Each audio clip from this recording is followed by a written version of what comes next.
The world just watched North Korea launch a ballistic missile barrage in a direct, calculated slap to the face of ongoing U.S.-South Korea military drills. Early this morning, May 30th, the regime in Pyongyang fired over 10 short-range ballistic missiles toward the Sea of Japan. The launch, confirmed by South Korea's Joint Chiefs of Staff and the Japanese Coast Guard, was a blatant response to the Freedom Shield joint exercises, a show of force that screams one thing: the old methods of appeasement and endless diplomacy are a complete joke. Here's the play-by-play. According to South Korea's military, the missiles were fired from the Sunan area near Pyongyang starting around 6:14 a.m. local time. They flew approximately 350 kilometers, about 217 miles, before splashing down in waters east of the Korean peninsula. Japan's Prime Minister's office confirmed the launches, stating some projectiles fell outside Japan's exclusive economic zone. This wasn't a test. This was a statement. A source within the South Korean defense apparatus told Reuters, the timing and scale are a deliberate provocation, intended to demonstrate capability and disrupt the exercises. Now, what everyone is missing while they clutch their pearls is the sheer, unadulterated gaslighting from the usual foreign policy experts. For years, the playbook has been the same: provocation, followed by calls for calm, followed by offers of aid and dialogue. Rinse and repeat. It's the definition of insanity. The previous administration tried a different approach: maximum pressure, direct symmetry, and calling out the regime for what it is. And guess what? The region was quieter. The missiles were fewer. The threats were contained. Real talk, this is what weakness on the world stage invites. You project hesitation, you get a missile salvo. The Biden administration's response so far? A predictable call for diplomatic engagement and return to dialogue. A U.S. Indo-Pacific Command official stated, "We are aware of the ballistic missile launches and are consulting closely with our Republic of Korea and Japanese allies." Consultations. Dialogues. Meanwhile, Kim Jong-un is literally lighting up the sky. Let's break down the evidence. First, the number, over 10 missiles. That's not a test. That's a simulated saturation attack designed to overwhelm missile defense systems like THAAD and Aegis. Second, the location, launched from near the capital toward the east coast. This showcases the ability to strike U.S. and ROK forces stationed throughout South Korea and in the region. Third, the timing, smack in the middle of major Allied war games. This is the geopolitical equivalent of a Karen throwing a tantrum in the middle of the grocery store, but instead of yelling at a manager, she's armed with nuclear-capable rockets. The background here is critical. You need to understand it. The Freedom Shield exercises are the largest in years. They involve advanced stealth fighters, a U.S. aircraft carrier strike group, and live-fire drills. From Pyongyang's POV, this is an existential threat. But here's the kicker: under the last American president, these same drills were scaled back as a goodwill gesture during diplomatic talks. The result? A historic meeting in Singapore. A pause in long-range missile tests. The current policy? A full-scale return to the Obama-era strategic patience that everyone admits failed miserably. So, what's next? The ball is now in Washington's court. Will the response be another strongly worded United Nations statement that China and Russia will veto? Or will there be a tangible, immediate demonstration of strength that actually changes Kim's calculus? The Allies have promised a swift and firm response. But in the world of geopolitics, swift and firm often translates to more of the same. The regional stakes just spiked. Japan has convened its National Security Council. South Korean President Yoon Suk-yeol has ordered his military to maintain a watertight readiness posture. But behind the scenes, sources tell CNN and Reuters that Allied commanders are urgently reviewing response options, from deploying additional strategic assets to conducting their own live-fire demonstrations. The question hanging over the entire Pacific theater tonight is simple: is this the start of a dangerous new cycle of escalation, or just more of Pyongyang's noisy theater? One senior Asian diplomat, speaking anonymously to the BBC, framed it bluntly: this is a test of Washington's resolve. Pyongyang is probing for cracks in the alliance, for any sign of hesitation. How America answers will set the tone for every other adversary watching from Beijing to Moscow. The credibility of U.S. security guarantees is on the line. The price of gas, the safety of shipping lanes, the stability of global markets, it all traces back to moments like this. The calculated show of force is complete. The missiles have fallen. The world is waiting. The next move will reveal everything about the balance of power in the Pacific for the next decade. Will it be a path to de-escalation, or a direct road to a crisis nobody is prepared for? The world just got a front-row seat to North Korea's latest missile launch extravaganza. According to South Korea's Joint Chiefs of Staff, the multiple projectile barrage was fired from the Sunan area near Pyongyang at approximately 3:01 a.m. local time on Wednesday. The missiles traveled approximately 217 miles before splashing down in the Sea of Japan, also known as the East Sea, east of the Korean peninsula. Immediate reactions from the region were swift and scripted. South Korean President Yoon Suk-yeol, presiding over an emergency meeting of the National Security Council, condemned the launch as a grave provocation that threatens peace. Japan's Prime Minister Fumio Kishida told reporters the government had strongly protested to North Korea through diplomatic channels in Beijing, but the most telling response came from the U.S. Indo-Pacific Command, INDOPACOM. In a statement released minutes after the event, the command acknowledged the launch but conspicuously downplayed any immediate threat, stating the event does not pose an immediate threat to U.S. personnel or territory, or to our allies. Let's break down what that INDOPACOM statement really means. On the surface, it's standard military procedure: assess, reassure, don't escalate public panic. But read between the lines. Does not pose an immediate threat is the geopolitical equivalent of saying the burglar is still outside the house. It's a technical assessment, not a strategic one. It focuses narrowly on the physical flight path of these specific missiles, not on the intent behind firing over a dozen of them at once. A senior U.S. defense official, speaking anonymously to Reuters, provided the real context: the launches appear to be of short-range ballistic missiles. Our assessment is this was a deliberate message timed to the Freedom Shield exercises, but not an indication of an imminent attack. The timing was a masterclass in provocation. The missiles were launched in the pre-dawn darkness, a period of lower alertness, squarely in the middle of the major U.S. ROK, Freedom Shield, live-fire drills. A South Korean military source told CNN the launches were detected, almost simultaneously, from multiple sites, indicating a highly coordinated operation designed to simulate overwhelming defensive systems. This was a show of force with a specific audience in mind, said Dr. Go Myong-hyun, a senior fellow at the ASEAN Institute for Policy Studies in Seoul, in an interview with the BBC. The message is that Pyongyang can launch a complex, multi-axis attack at a time of its choosing, regardless of Allied military exercises. But here's the kicker that everyone's missing. This launch was almost routine. The trajectory was standard. The location was predictable. The condemnation from Seoul and Tokyo was pre-written. Even the U.S. military's response was a copy-paste from a dozen previous incidents. According to data from the James Martin Center for Non-Proliferation Studies, North Korea has conducted over 90 ballistic missile tests since the start of 2022. This latest volley, while large in number, fits a well-established pattern of responding to Allied drills with calibrated shows of force. So why the big production for a rerun? That's the real question. This calculated, almost theatrical display of military capability, followed by the world's predictable gasp and the U.S. military's deliberate shrug, masks a deeper, more dangerous strategic game. Kim Jong-un is not just throwing a tantrum. He's working a long-term playbook. The immediate downplaying of the threat by INDOPACOM plays right into it, creating a dangerous cycle of normalization where firing a dozen missiles becomes background noise. But what is the endgame? Is this about securing concessions, testing new alliance resolve under different leadership, or something far more ambitious? The evidence points to a regime that is methodically advancing its capabilities while the world debates the meaning of each test. South Korean intelligence sources cited by Yonhap news agency report increased activity at North Korea's Punggye-ri nuclear test site, suggesting a seventh underground detonation could be imminent. Meanwhile, state media has been ominously quiet, saving its typically fiery rhetoric for a later, more strategic moment. This silence is more deafening than any propaganda broadcast. It suggests the fireworks were just phase one. So we are left with a paradox. A massive missile launch that is simultaneously a grave provocation and, according to official U.S. military assessment, not an immediate threat. A regional crisis that prompts emergency Security Council meetings yet feels like a scene from a tired geopolitical play. This dissonance is the most dangerous part. It lulls observers into a false sense of cyclical stability, here we go again, while the underlying equation shifts. Kim Jong-un is not probing for a weak spot in missile defenses tonight.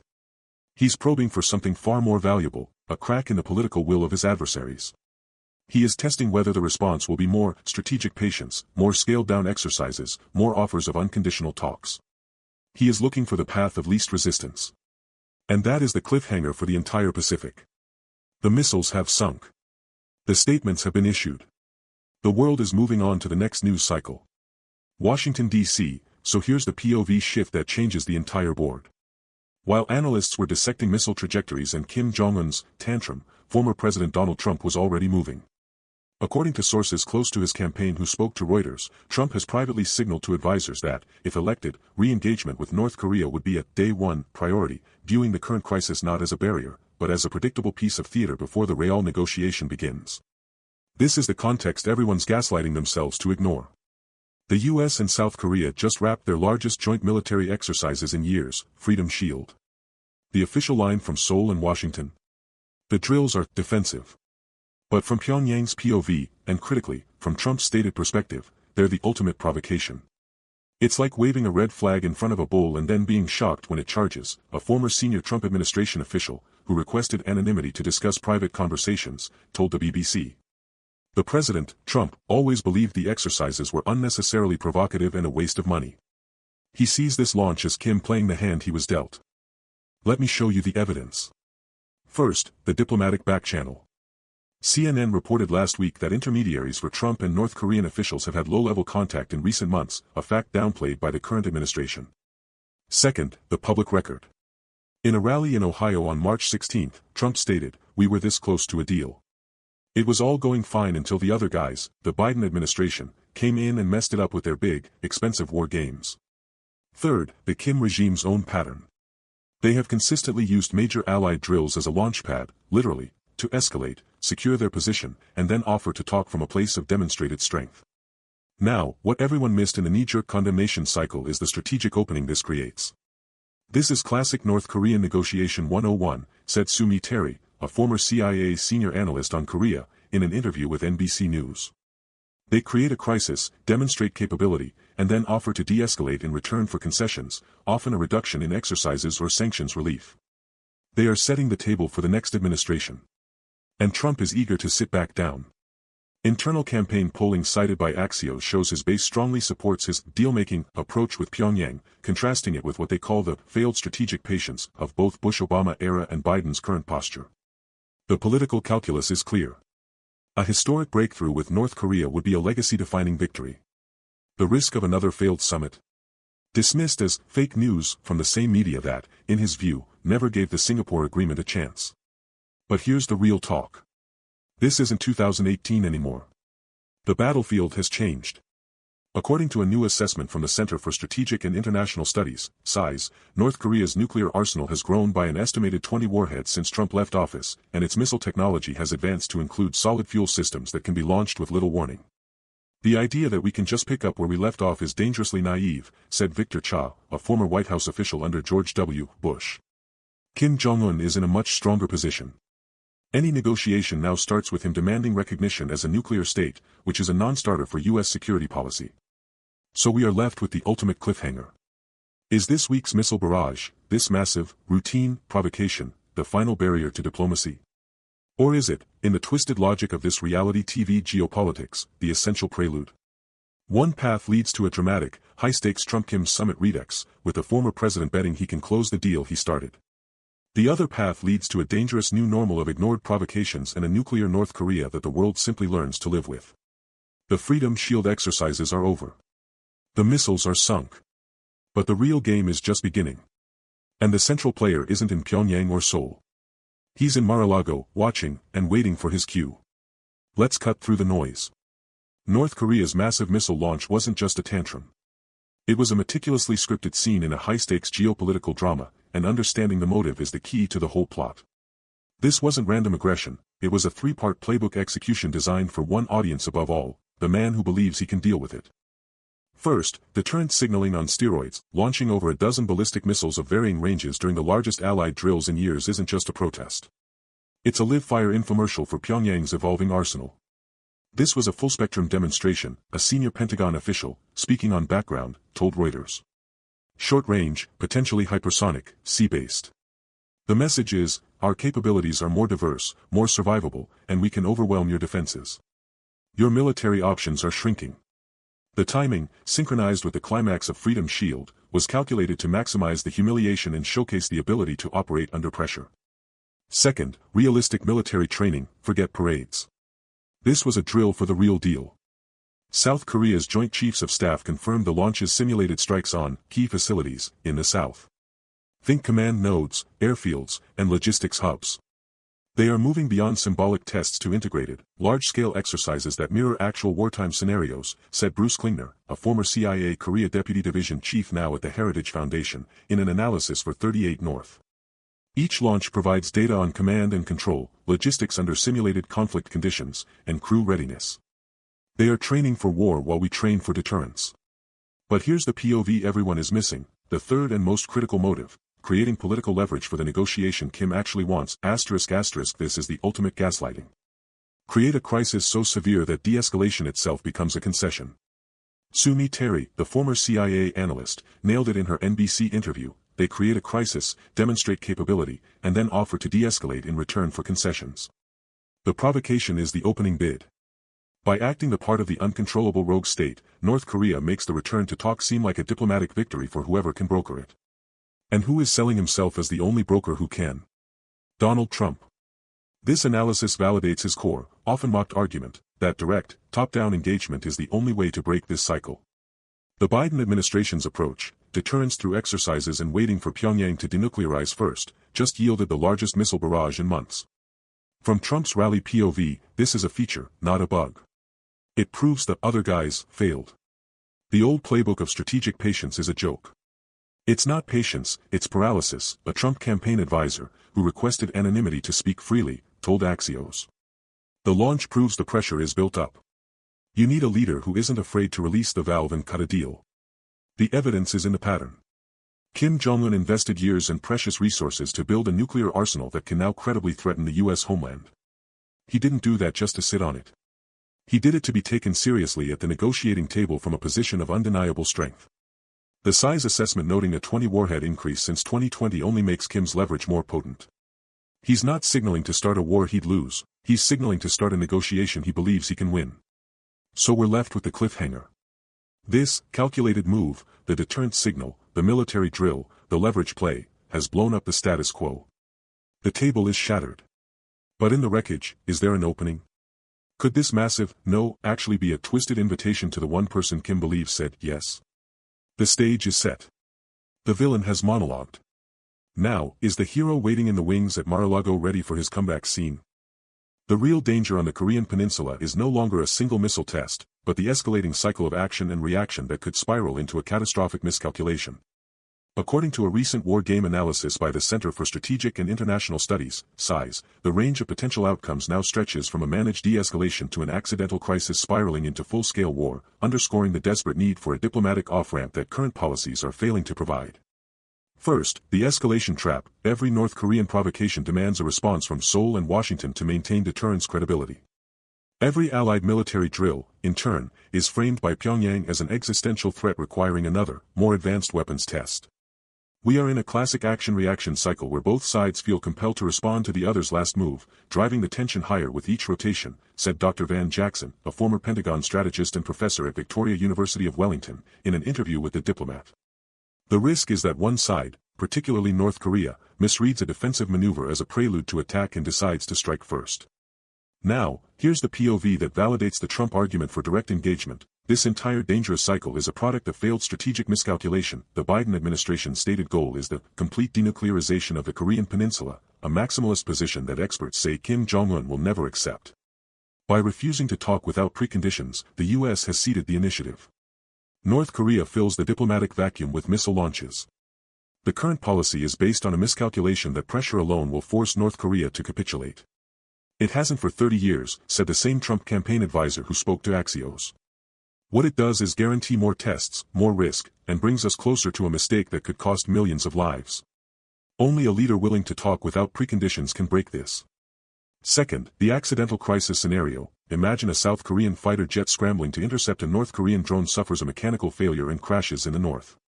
Or a North Korean missile test suffers an early failure and debris rains down on a populated area in the south. In the hypercharged, hair-trigger environment created by the latest launches, such an accident could be instantly interpreted as an act of war. The most likely path to conflict is not a deliberate decision but an accident or a local clash that rapid escalation protocols quickly blow into a major confrontation, a senior U.S. military official with knowledge of Indo-Pacific Command planning told Reuters on condition of anonymity. Our channels to prevent that are atrophied or non-existent. The evidence is in the posture. South Korea has partially suspended the 2018 Inter-Korean Tension Reduction Pact, reinstating frontline surveillance. Its defense minister has stated the military will punish Pyongyang immediately and proportionately for any new provocation. North Korea, for its part, has declared South Korea its principal enemy and written the right of preemptive nuclear strike into its law. We are seeing the dismantling of every guardrail that was painstakingly built over decades, said Jenny Town, a senior fellow at the Stimson Center and director of its 38 North program, in an analysis for CNN. The mechanisms for communication, for crisis management, are gone. We are operating in the dark, and that is when mistakes happen. So we're left with the cliffhanger. This analysis, from the escalation trap to the acute risk of accident, points to one inescapable conclusion: the status quo is unsustainable and dangerously brittle. The table isn't just shattered, the entire room is filling with gasoline. The question is no longer if there will be a spark, but when. Will cooler heads in Washington and Seoul recognize the untenable risk and pivot to dialogue, or is the peninsula sliding inexorably toward uncontrolled escalation? For former President Trump and his supporters, the answer is clear: only a dramatic, top-down diplomatic maneuver can avert disaster. The next move, they argue, must be an offer to talk, and history shows only one person has been willing to make that offer at the highest level. The stage is set for a crisis. The question is whether it will also be set for a deal. The greatest risk on the Korean peninsula is not a missile but a mistake, a loss of control that spirals from a misread radar blip or a crashed drone into a full-scale war. That is the inescapable conclusion from the current cycle of drills, launches, and dismantled hotlines.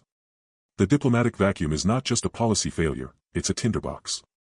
And the only leader in recent history who demonstrated a willingness to directly engage with Pyongyang to break such cycles is former President Donald Trump, whose advocacy for unconditional talks now stands as the necessary, if controversial, alternative to a march toward conflict. Let's be clear about the stakes.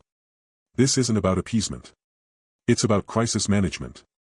Right now, according to a senior U.S. military official familiar with Indo-Pacific Command protocols who spoke to Reuters on background, we are operating with atrophied channels. The mechanisms to deconflict, to clarify intent during a crisis, are gone. North Korea has declared the South its principal enemy. South Korea has authorized immediate, proportional retaliation for new provocations. This is the definition of a hair-trigger environment. The 2018 Inter-Korean Tension Reduction Pact is partially suspended. The guardrails, as analysts like the Stimson Center's Jenny Town told CNN, are dismantled. We are operating in the dark, she said. And that is when mistakes happen.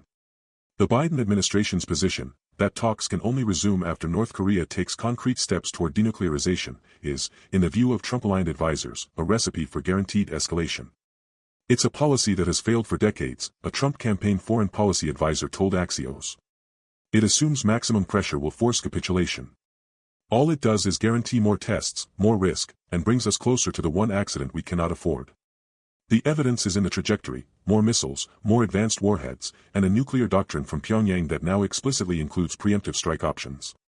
The table isn't just shattered, the room is filling with gasoline. So, what's the off-ramp? From Trump's POV, the path forward requires the strength to talk, not just the posturing to fight. His 2018 to 2019 summits with Kim Jong-un, while not achieving final denuclearization, did halt nuclear and long-range missile tests for over a year and established a direct leader-to-leader channel that simply does not exist today. The Singapore summit in 2018 changed the game instantly, the same Trump advisor argued. It de-escalated tensions dramatically because it offered a face-saving path out of the confrontation. That's the maneuver needed now, a top-down, dramatic diplomatic play that only someone with the will to break protocol can execute. Critics call this naive, arguing it grants legitimacy without securing concessions. But the counter-argument, reinforced by the current standoff, is that the alternative, a perpetual state of escalating brinksmanship, is objectively more dangerous. The goal of Trump-style engagement, his supporters contend, is not a grand bargain overnight, but the re-establishment of dialogue to manage the immediate risks of miscalculation and to incrementally build toward larger agreements. It is a strategy of strategic patience, but with communication lines open. The outlook, then, hinges on a fundamental choice. One path continues the pressure-for-pressure cycle, betting that North Korea will blink before an accident ignites the peninsula. The other, championed by Trump and his allies, bets that calculated, unconditional diplomacy is the only tool capable of inserting a circuit breaker into a system hurtling toward a short circuit. As one former senior Pentagon official who served in the Trump administration told Newsweek, the military option is real, but it is catastrophic. Diplomacy is frustrating, but it is the only instrument we have that doesn't end with millions of casualties. The question is whether we have the courage to use it without preconditions. The final scene is not written. The stage is set for either a crisis or a deal. The greatest risk is no longer the missile you see coming, it's the spark you don't. The path forward requires strength and strategic engagement, not just military posturing. And for a growing number of observers alarmed by the weekly launch reports, the historical record shows only one American president was willing to take that path at the highest level. Whether that model is revived may determine if the next chapter is one of controlled tension or uncontrolled escalation.